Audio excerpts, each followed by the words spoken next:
धरणीची आन तुला जीवात रान कर तू पेटून राहू भार वादळ वाऱ्यात र तू ॲग्रोवनसारखे लोक आपल्यासाठी करताय त्याला माहिती देतात एकदा ती माहिती मिळाली की आपण आपल्या वावरात हे धरणीची आन तुला जीवात रान कर तू पेटून राहू भार वादळ वाऱ्यात र तू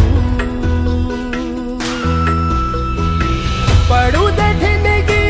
लागू दे बनवा आई चरून फेड तू अंधार भेद उजेड पाड पहाट नवी कर तू लढा तू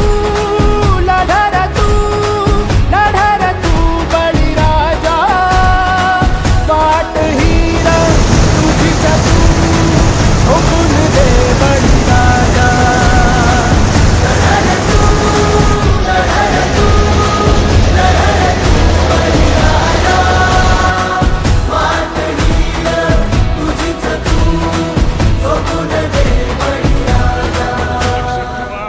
मार्केट आपणच तयार करायचं येतील जात